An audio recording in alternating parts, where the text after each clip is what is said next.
ঝর্ণার নিচে কতক্ষণ যাবৎ রমণী দাঁড়িয়ে আছে তার ইয়াত্তাও নেই। ঝাপ ঝাপ করে অবিরাম ঝরে যাচ্ছে পানির প্রহরে।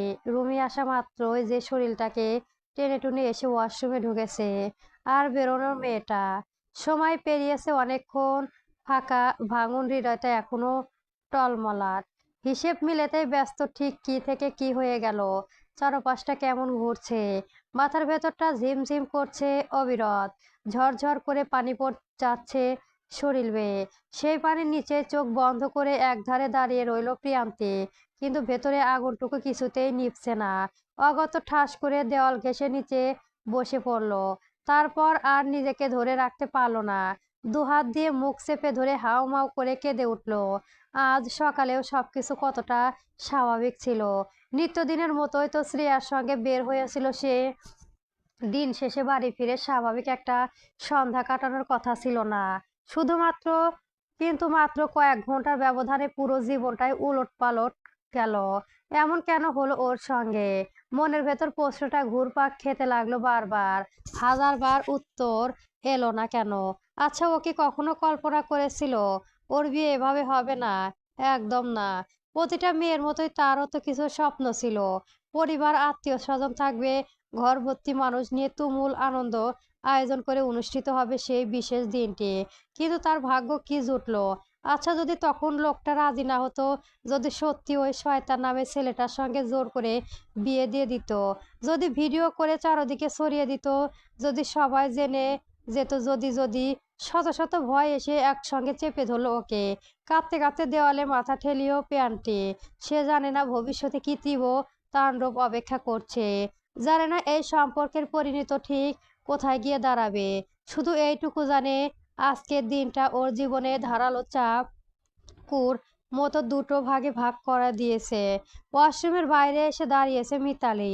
প্রিয়ান্তিকে বৃষ্টিতে ভিজে বাড়িতে ভেতরে প্রবেশ করতে দেখেছে সে। ইতিমধ্যে কয়েকবার সেও দেখে গেছে মেয়েটা ওয়াশরুমে হতে বের হয়েছে কিনা। তবে প্রতিবারই আশারূপ ফল না পেয়ে ফিরে গিয়েছে। বাইরে থেকে ফিরেছে, গোসল করতে সময় লাগতেই পারে। এই ভেবে প্রথম বিষয়টা গুরুত্ব না দিলেও এখন তাকে ভাবাচ্ছে। সময় যত গড়াতে লাগলো ততই কেমন অস্বস্তি হয়ে শুরু করলো মিতালির। ঘড়ির দিকে তাকালো। 40 মিনিট পেরিয়ে 50 মিনিটের কাঁটায় এগিয়েছে। এতক্ষণ ধরে গোসল করেছে না নিশ্চয়। এছাড়াও প্রিয়ান্তিকে শাওয়ার নিতে আগেও দেখেছে সে। এতটা সময় কখনোই লাগায় না মেয়েটা। তাহলে কি কিছু হয়েছে ভেবেই দরজার কাছে গিয়ে নক করলো এবার প্রিয়া। ভেতর থেকে কোনো সাড়া না পেয়ে আবার ডাকলো, প্রিয়া শুনতে পাচ্ছ? উত্তরটা এলো অনেকক্ষণ সময় নিয়ে। মেয়েটা চাপা ভাঙা ভাঙা স্বর শুনে কেমন খটকা লাগলো মিতালির। জিজ্ঞেস করলো, এতক্ষণ ধরে কি করছো? কিছু না ভাবি, কিছু না মানে? প্রায় 1 ঘন্টা হয়ে গেল। শরীর খারাপ লাগছে নাকি? না, তাহলে? এবার আর কোনো উত্তর এলো না ভিতর থেকে। মিতালি কিছুক্ষণ চুপ করে রইল উপরের আশায়। প্রিয়ান্তি সাধারণ এমন না। মেয়েটা যদি ভালো মুডে থাকে তাহলে একটা প্রশ্নের জবাবে 10টা কথা বলে। আর এখন প্রতিটা শব্দ যেন খুব কষ্ট করে বের হচ্ছে মুখ থেকে। কিছু তো একটা হয়েছে, নিশ্চয় হয়েছে। কিন্তু আর চাপা দিল না মিতালি, শুধু বলো, আচ্ছা তাড়াতাড়ি বের হও, তোমার ভাই এসেছে, ডাকছে তোমায়, আসছি। আরো কিছুক্ষণ পর বাথরুমের দরজা খুলে বের হলো প্রিয়ান্তি। মিতালি ওখানেই দাঁড়িয়েছিল। প্রিয়ান্তি বের হতে চোখাচোখি হলো দুজনের। প্রিয়ান্তি থমথম খেয়ে চোখ সরিয়ে নিল তৎক্ষণিক। তবে মিতালি স্পষ্টই লক্ষ্য করলো মেয়েটার ফ্যাকাশে মুখ আর ফোলা ফোলা চোখ দুটো।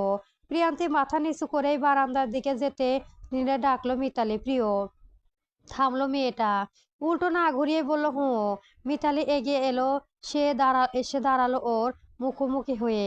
তারপর স্থির চোখে তাকিয়ে জিজ্ঞেস করলো, কাঁদছিলে তুমি? কই না তো, তাকাও আমার দিকে। প্রিয়ান্তি ইতস্ত করে তাকাতেই মিতালি আবারও বলল, তোমার চোখের অবস্থা দেখছো? শাওয়ারের পানি পড়েছে। আমাকে বাচ্চা মনে হয় তোমার, প্রিয়? মিথ্যে কেন বলছো? কি হয়েছে বলো তো? আসার পর থেকেই দেখেছি তোমাকে অন্যরকম লাগছে। ভাবিকে খুলে বলো সব। কিছু কি হয়েছে? প্রচন্ড উদ্গ্রীব হয়ে কথাগুলো বলে উত্তরে অপেক্ষায় একনিষ্ঠ চোখে চেয়ে রইল মিতালি। এ কেমন ভাগ্য পরিহাস! যে মানুষটা কিনা ওকে ভালোবাসে দূর, সামান্য পছন্দ অবধি করে না, তার সঙ্গে কি তবে সারা জীবন কাটাতে হবে? তার ধীরে রুক্ষ গম্ভীর চাবুকের মতো কথাগুলো তীরের ফলার মতো বুকে বিঁধেছে তখনও। অবাধ্য মন বারবার আওড়ালো, উনি তো পরিস্থিতির শিকারেই পড়ে দায়বদ্ধতার থেকে হাত বাড়িয়েছিল। সেখানে মায়া থাকতে পারে, মন কই? এক তীব্র দম বন্ধ করা অনিশ্চয়তা এসে গ্রাস করলো ওর চারপাশ। কিছুক্ষণের জন্য প্রিয়ান্তি ভীষণ ইচ্ছে হলো মানুষটাকে জড়িয়ে ধরে ঘর ঘর করে সবটা বলে দিতে, আজকে প্রতিটা ঘটনা বিস্তারিত খুলে বলতে, কিভাবে ওকে অপছন্দ করা লোকটার সঙ্গে নিজেকে জড়িয়ে ফেলেছে সেটাও খুলে বলতে। কিন্তু কিভাবে বলবে, কোথা থেকে শুরু করবে? সে নিজেই তো এখনো বিশ্বাস করতে পারছে না, অন্য কাউকে কিভাবে বিশ্বাস করাবে। তাই মুখ ঘুরিয়ে ফিসফিস করে বলল, মাথাটা একটু ধরেছে, তাই এমন লাগছে হয়তো। তুমি যাও, আমি আসছি এক্ষুনি। মিতালি আর কথা বাড়ালো না, শুধু আলতো করে মেয়েটার মাথায় হাত রেখে বলল, যখন বলতে ইচ্ছে করবে তখন বলো, জোর করব না এইটুকু বলল শুধু। পরপরই বেরিয়ে এলো রুম ছেড়ে। ভাবি যেতে আয়নার সামনে দাঁড়িয়ে নিজের ফ্যাকাশে মুখশ্রীর দিকে তাকালো প্রিয়ান্তি। এক্ষুনি নিচতলা থেকে ভেসে এলো পাভেলের ডাক, প্রিয় নিচে আয়। মুহূর্তের সন্নিক পেল প্রিয়ান্তির। চোখের কোণে অবাধ্য জলটুকু হাতে উল্টো পিঠে মুছে নিল দ্রুত। নিজেকে স্বাভাবিক রাখার আপ্রাণ চেষ্টায় চালিয়ে পা চালালো নিচের দিকে। ডিনারের টেবিলে বসে মিতালি আর পাভেল। প্রিয়ান্তি এসে নিঃশব্দে নিজের চেয়ার টেনে বসলো। মিতালি আর চোখে একবার দেখে নিয়ে পরম যত্নে খাবার তুলে দিল ওর প্লেটে। প্রিয়ান্তি বাধা দিল, হাত বাড়িয়ে ইশারায় বলল আর কিছু দিতে কিছু না দিতে। ভেতরটা যার মরুভূমি তার আবার কিসের ক্ষুধা? পাভেল এক লোকটা মুখে পুরো হঠাৎ শান্ত গলায় কথা তুলল, পরীক্ষা প্রিপারেশন কেমন তোর?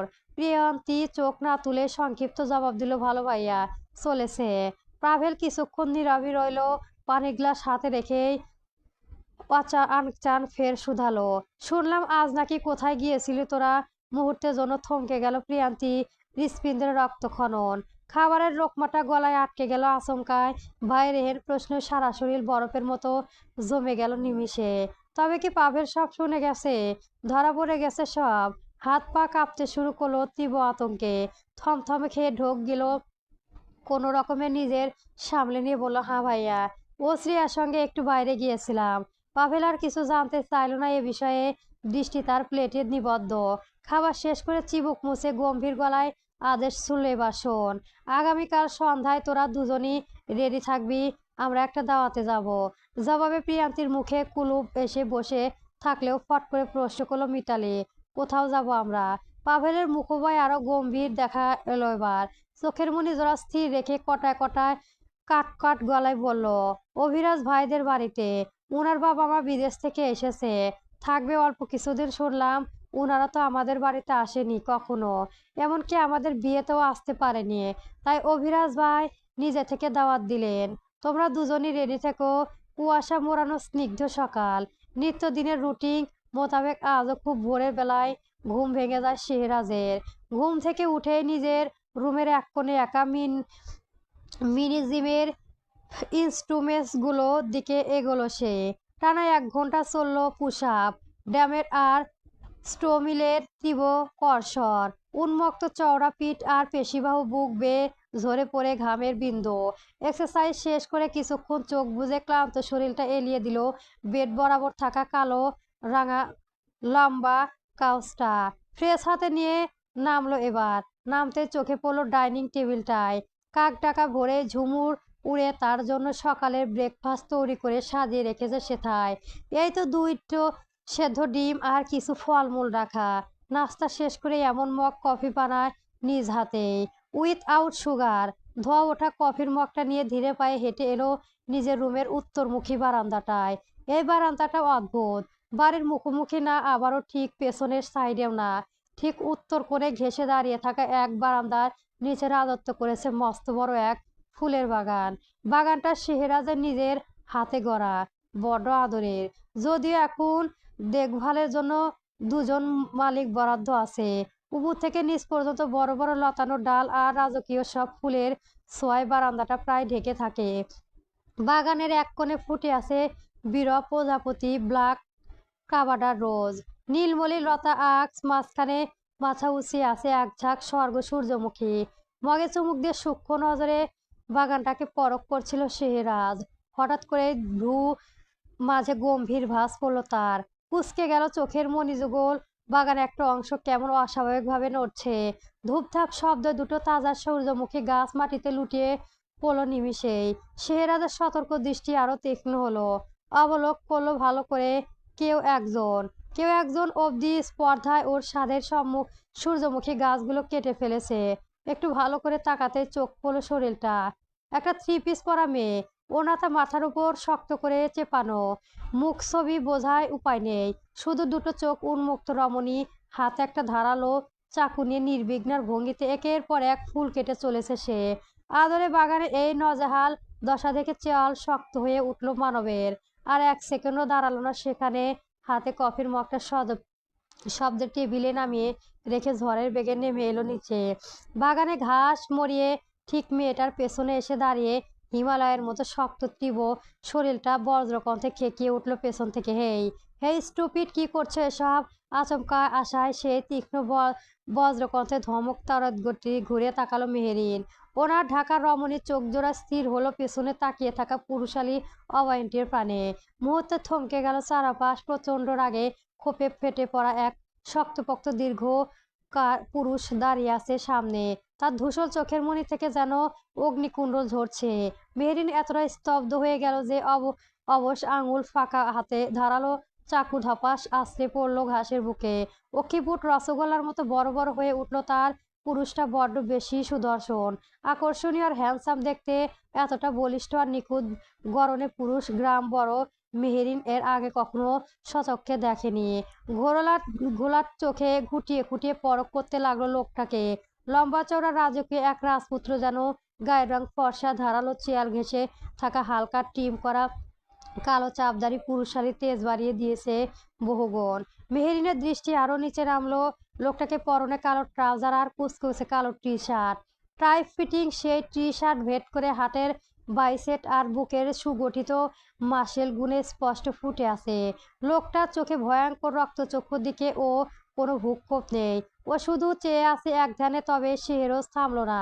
নিজের সাধের বাগানে এই ধ্বংস সজ্ঞান দেখে রীতিমতো হতভম্বিত হয়ে উঠল।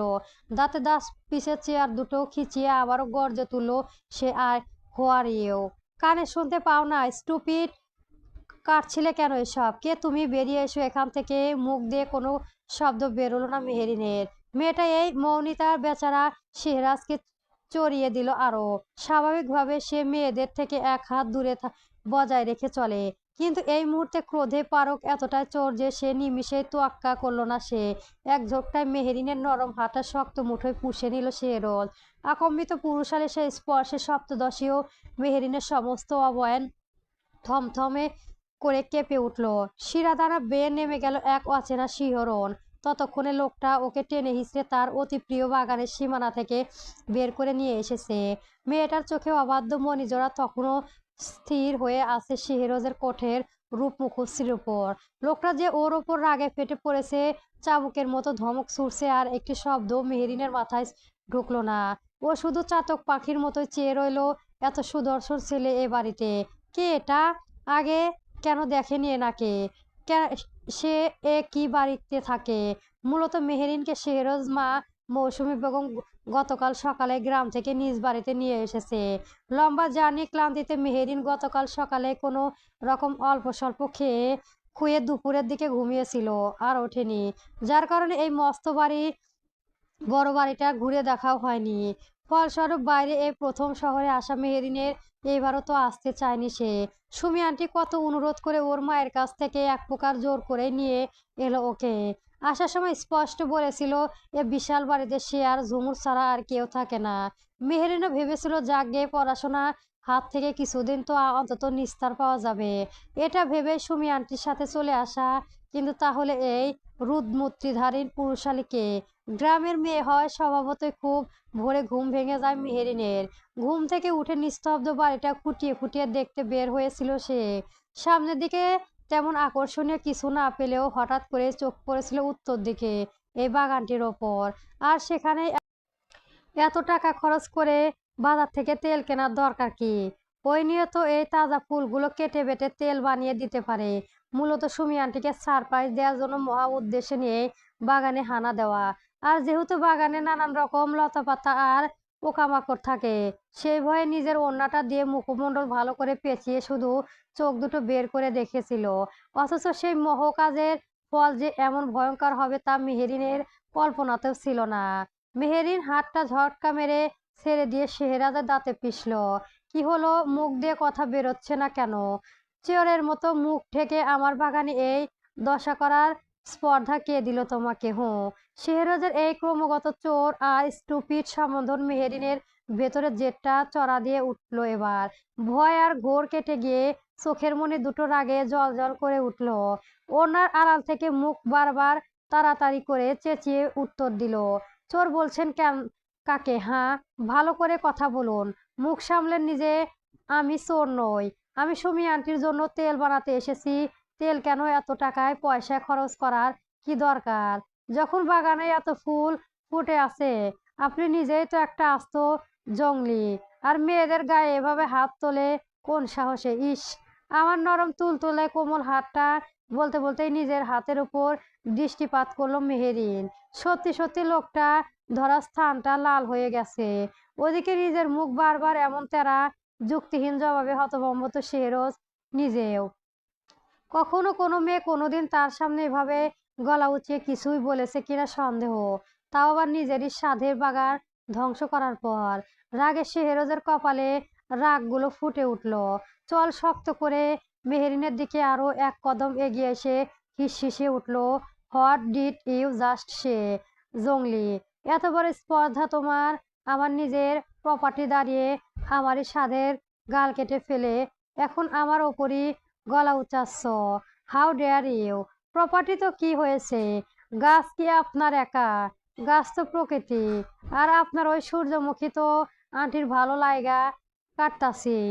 উনি যে প্রতিদিন হাঁটুতে তেলের মালিশ করে, তাই এই শহরে ভেজাল তেল দিয়া মালিশ করার চেয়েও নিজের গাছে তাজা ফুল দিয়ে তেল বানিয়ে দিলে আন্টি কত উপকার হইতো সে বুঝ তো আপনার নেই। আর আপনি কে? হ্যাঁ, কোন বাড়ি লাট সাহেব? শেহরজের রাগ এবার সপ্তম আকাশে চলল। এই মেয়ের আজব যুক্তি মাথাটুকুও কিছুই তার মাথায় ঢুকলো না। উল্টো তার বুদ্ধিমত্তা নিয়েই মেয়েটা প্রশ্ন তুলে দিল। দাঁতে দাঁত পিষে শেহরজ বলল, shut up, just shut up idiot. ফুল কেটে তেল বানাবে? এটা কোন জঙ্গল নয় যে যা ইচ্ছে তাই করবে। কমন সেন্স বলতে কিছুই আছে তোমার ভেতর, নাকি পুরোটাই ফাঁকা? মুখটা এভাবে চোরের মতো ঢেকে রেখেছো কেন? সামনে তাকাও, ফাঁকা করা মাথা তো তা তো দেখাই যাচ্ছে। ধমকাবেন না একদম কইলাম। ধমকালেই আমি আরো বেশি চিল্লাবো। আর মুখ ঢাকছি আমার প্রয়োজনে। বাগানে কত পোকামাকড় থাকে জানেন না? মেহেরিনের এই একের পর এক মুখের ওপর টাস টাস করে দেওয়া উত্তর শেহরাজের ধৈর্য শেষ বাধাটুকু চূর্ণ বিচূর্ণ হলো এবার। ওদিকে মেহেরিনও কথা বলতে বলতেই মুখের উপর পেঁচানো ওড়নাটা হ্যাঁচকা টেনে খুলেই ফেললো। আর তাতেই থমকালো শেহরজের ভেতরে সেই রুদ্রমূর্তি। ওড়নাটা সরাতেই মেহেরিনের কোমল ছাপানো কুচকুচে কালো সিল্কি চুলগুলো ঝরঝর করে ছড়িয়ে পড়লো পিঠেময়। দৃষ্টিগোচ হলো এক অতীত ফর্সা টুকটুকে মায়াবী রমণীর মুখশ্রবী। টানা টানা বড় বড় হরিণের মতো চঞ্চলা চোখ দুটো ভাসমান হলো। কুচকুচে ঘন নিখুঁত চিকন ভুরু জগল মেয়েটার চোখের মনি দুটো কালো নয়, হালকা ব্রাউন টাইপের। গাল দুটো ফোলা ফোলা টকটকে লাল। এতক্ষণ নাকে আর মুখের উপর ওড়না বাঁধা থাকার কারণে খাড়া নাকের ডগায় ছোট ছোট ঘামের ফোঁটা জমে আছে। মুক্ত মতো চিকচিক করছে সেগুলো। শেহরজ স্তব্ধ, বাকরুদ্ধ মানব শুধু এক ধ্যানে চেয়ে থাকলো সেই আনন্দ সুন্দর তেজশ্রী মুখের দিকে। অথচ মেহেরিন থামলো পাত্রী নয়। ওনার ফেলে দিয়েও সে সময় তালে লোকটার সাথে গা উঁচিয়ে চেঁচিয়ে যাচ্ছিল। ওদিকে সকালে এই শুনশান নীরবতা ভেঙে বাগানে দুজনে এই তুমুল চেঁচামেচি আর হাটগোল শব্দ পেয়ে বাড়ি থেকে হন্তদন্ত হয়ে দৌড়ে এলো ঝুমুর। বাগানের সীমানায় পা রাখতে ঝুমুরের চোখ পড়লো মাটির পড়ে থাকা সেই ছিন্ন বিচ্ছিন্ন সূর্যমুখী ফুলগুলোর ওপর। দূরে দাঁড়িয়ে ভয়ে শুকনো ঢোক গেল বেচারি। বুকটা ধরফর করে উঠলো আতঙ্কে। মনে মনে আড়ালে খাইছে, আজকে গেছে এই মাইয়া কামড়া কি করছে? সোজা বাঘের খাঁচায় হাত ঢুকাইয়া বসাইয়া রয়েছে। পরিস্থিতি আরো বেগতি রূপ নেওয়ার আগে ঝুমুরে এরকম দৌড় এলো মেহেরিনের কাছে। মেহেরিনের হাতটা শক্ত করে চেপে ধরে সেখান থেকে টেনে হেঁচড়ে নিয়ে যেতে চাইলেও পা জোড়া মাটিতে শক্ত করে চেপে রাখলো মেহেরিন। সেখান থেকে কিছুতে যাবে না। প্রয়োজনে ওড়না কেচে জায়গা করবে এই বেটার সঙ্গে। তবুও ঝগড়ায় তাকে জিততে হবে। বেচারি ঝুমুর পড়ল মহা ফসাদে। এক পর্যায়ে জোর করে টানতে টানতে বাড়ির দিকে নিয়ে গেল। মেহেরিন হাত ছাড়ানোর আপ্রাণ চেষ্টা করতে করতে চেঁচালো, আমাকে ছাড়ুন ঝুমুর। এই লোকটাকে আজ আমি একটা উচিত শিক্ষা দিয়েই ছাড়বো। মেয়েদের সাথে কিভাবে ভালো ব্যবহার করতে হয় আজই ওনার আমি শিখাইয়া ছাড়বো। ঝুমুর ফিসফিসিয়ে স্তব্ধ গলায় বলল, আস্তে আস্তে ক। যদি নিজের জীবনটা বাঁচাইতে চাও তবে এক্ষুনি চুপ করো মেয়ে, সোজা আমার সাথে আসো। ভিতরে গিয়ে সোজা সুমি আন্টির ঘরে ভেতর ঢুকবা, ভুলেও আর বাইরে পা বাড়াইবা না। মেহেরিন মুখ বাঁকালো, আরে তুমি এত ভয় পাচ্ছ কেন? এ জঙ্গলি লোকটারে এত ভয় পাওয়ার কি আছে? ঝুমুর চোখ বড় বড় করে তাকালো, মাবুদ তুমি চেনো না ওনারে? না তো কে উনি? এমা, যার বাড়িতে আইছো তার বলাই চেনে না? উনি তো শেহরজ ভাই, নেভি কমান্ডার। গতকাল বিকেলে বাড়ি আইছে। মেহেরিনের চোখ জোড়া একবার কিঞ্চিত থামলো। এ হো, আর এই বাগানের শেহরজের ভাইয়ে জানেন না? কলিজার টুকরা পরনের আখ্যান। উনি এই বাগানে নিজের থেকেও বেশি আদর যত্ন করেন। আর তুমি কিনা সেখানেই আয়সা হাত বাড়াইছো। এখন মনে মনে আল্লাহ আল্লাহ করো, একমাত্র আল্লাহ পারে এখন তোমার এই বাঘের হাত থেকে বাঁচাইতে। অবশেষে চট্টগ্রামে নেভার বাইন অফিসার কোয়ার্টারে এসে পৌঁছলো তাজদিন। তার এই আকম্মিত প্রত্যবর্ণের খবরটা মুহূর্তের মধ্যেই ঝড়ের বেগে ছড়িয়ে পড়লো চারধারে। কোয়ার্টারে শুনশান নীরবতা ভেঙে গুঞ্জন উঠল অফিসারদের মাঝে। রুমে প্রবেশ করে শরীরটাকে টেনে হিঁচড়ে ওয়াশরুমে নিয়ে গেল তাজধীর।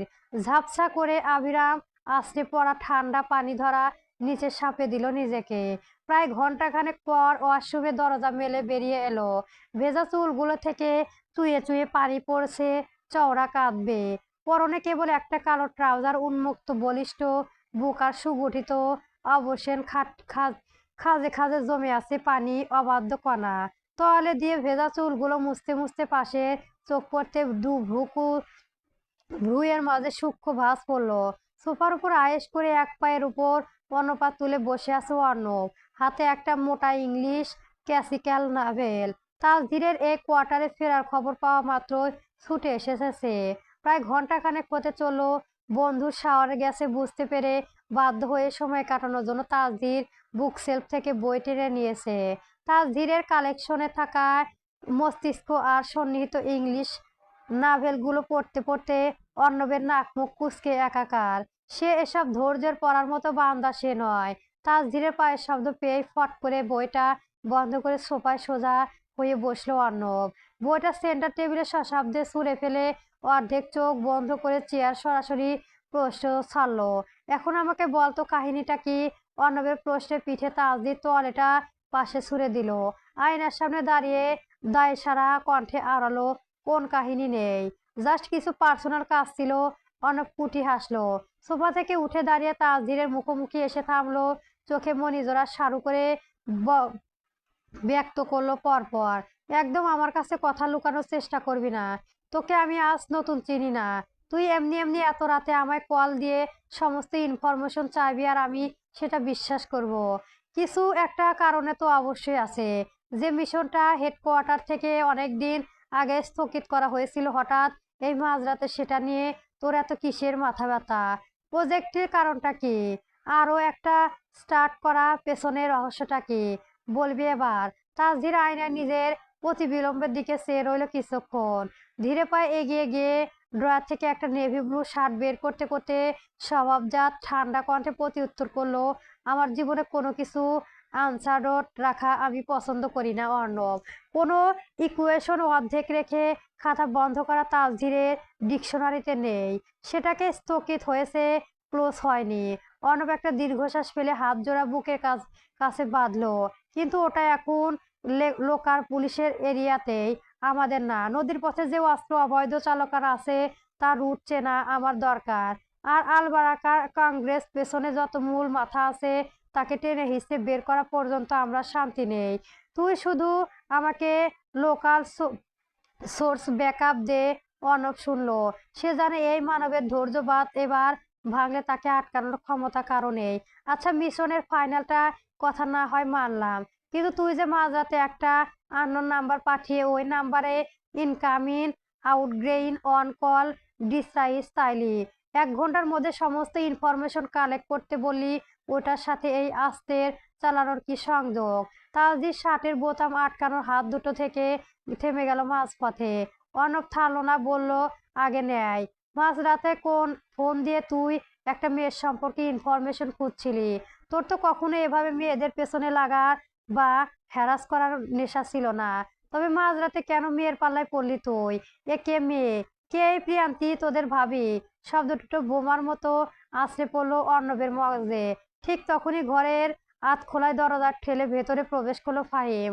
তাজদির মুখ থেকে বের হওয়া শব্দ দুটো ফাহিমের কানেও স্পর্শ পৌঁছালো। পুরো ঘর পিনপতন নীরবতা নেমে এলো কিয়ৎক্ষণের জন্য। ফাহিম দরজার চৌকাঠে দাঁড়িয়ে বাকরুদ্ধ হা হয়ে গেল যেন। কিছু বলার ভাষা হারিয়ে তোতলানো কণ্ঠে প্রশ্ন ছিল, ভাবি মানে? কার ভাবি? কোন ভাবি? কিসের ভাবি? তাজদির নিজের শার্টের কলারটা ঠিক করতে করতে সোজা সাপটা জবাব দিল, তোদের ভাবি মানে আমার বউ। বিয়ে করেছি আমি কথাটা যতটা না সহজভাবে তাজদির বলল, পরিস্থিতি দুই বন্ধুর কাছেও ততটা অবিশ্বাসক শোনালো। অর্ণব আর ফাহিম বিস্ময়ে একে অপরের মুখের দিকে চাওয়াচাই করলো। তারা নিজেদের কানে বিশ্বাস করতে পারছে না বিয়ে করেছে তাজদির।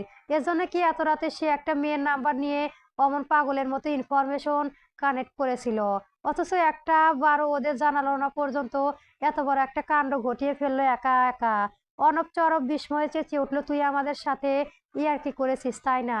তোর একটাও অধপতন হয়নি যে হুট করে বিয়ের মতো কাণ্ড ঘটিয়ে ফেলবি? ফাজলামো করিস না তাজদির। তাজদির দুই ভ্রু কুঁচকে তেরা নজরে তাকালো বন্ধুদের দিকে। বিরক্তি প্রকাশ করে কাট কাট গলায় বলল, বিয়ে করার সাথে অধপতনের কি সংযোগ? আমি কি বিয়ে করতে পারি না? আশ্চর্য! এভাবে ওভার রিয়াক্ট করছিস কেন তোরা? যা, বের হয় এখান রুম থেকে। ফাহিম এবার তেড়ে এলো সামনে। এজন্যই তো বলি, 2 দিন পর পর কাউকে কিছু না বলে তুই অমন ঝড়ের বেগে বাড়িতে চলে যাস কেন? কেসটা তাহলে এই, শালা বিয়ে করে আসতে একটা বউ ঘরে রেখে এসেছিস, অথচ আমাদের একটা বারো জানালি না পর্যন্ত। অনর্প সুর মেলালো ফাহিমের সাথে। এতক্ষণ নিয়ে বললাম আমরাও না হয় 2টা পেট বিরিয়ানি বেশি খেতাম, এই ভয়ে তুই আমাদের জানালি না? কৃপা কোথাকার! জানাইনি? এখন তো জেনেছিস, এবার বের হ আমার রুম থেকে। তাজদির কাট কাট কণ্ঠে অর্ণব আর ফাহিম 1 ইঞ্চি নড়ল না। ফাহিম সোজায় হাতে ভর দিয়ে দাঁড়িয়ে হাত দুটো বুকের কাছে বাঁধলো, চোখের মনি জোড়া সারু করে জেদি গলায় বলল, বের হওয়া মানে? কোথাও যাচ্ছি না আমরা। যতক্ষণ না আমাদের প্রত্যেকটা প্রশ্নের উত্তর পাচ্ছি ততক্ষণ এখান থেকে এক পাও নড়ছে না। তাজদির কোনো উত্তর দিল না। ড্রেসিং টেবিলের আয়নায় সামনে দাঁড়িয়ে পরম শান্তিতে নিজের চুলগুলো আঁচড়েতে লাগলো সে। অর্ণব এগিয়ে এসে তাজদিরের মুখোমুখি দাঁড়ালো, তীক্ষ্ণ নজরে বন্ধুর মুখে প্রতিটা অভিব্যক্তি খুঁটিয়ে খুঁটিয়ে পরখ করে ক্রমান্বয়ে প্রশ্ন ছুড়ল, আমার মাথায় কিছু ঢুকছে না তাজদির, তুই জাস্ট ডাটগুলোর কানেক্ট কর।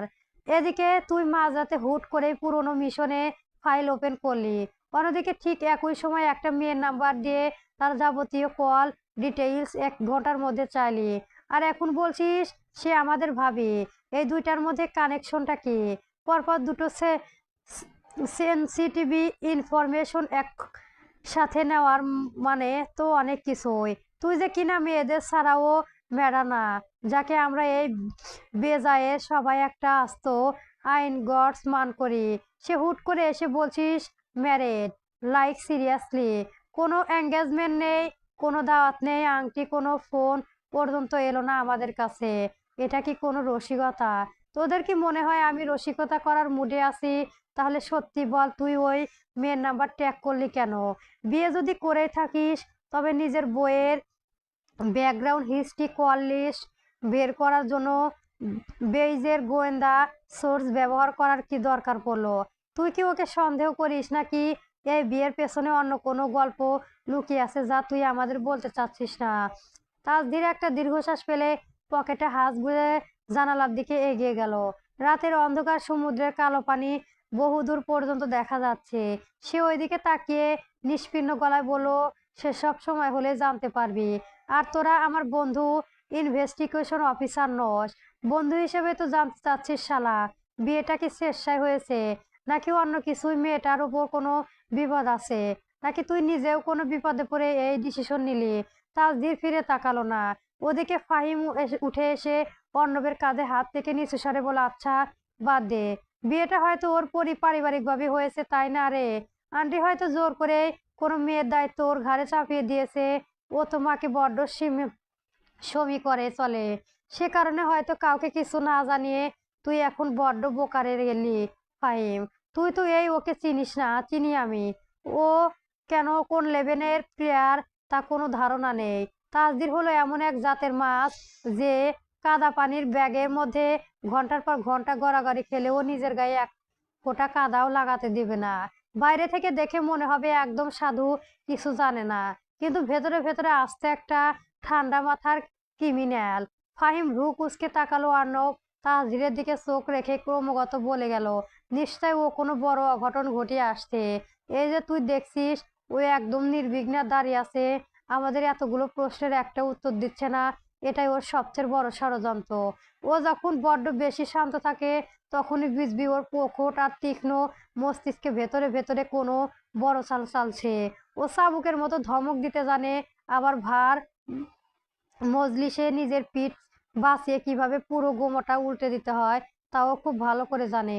এই ঠান্ডা মাথার নিখুঁত ঘাতক এমনি এমনি নিজের গলায় বিয়ে ফাঁসি পড়ে আসেনি। ওর পেছনে গভীর কোনো চাল আছে, ও আমাদের মাথাও ঢুকে দিচ্ছে না।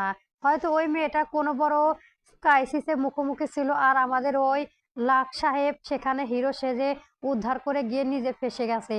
অথবা মেয়েটা ওকে এমন কোনো ফাঁদে ফেলেছে যেখান থেকে বের হওয়ার কোনো রুট ছিল না। অর্ণব এত এত কথার পরিপ্রেক্ষিতেও হেলদুল হলো না রোগটার কোনো।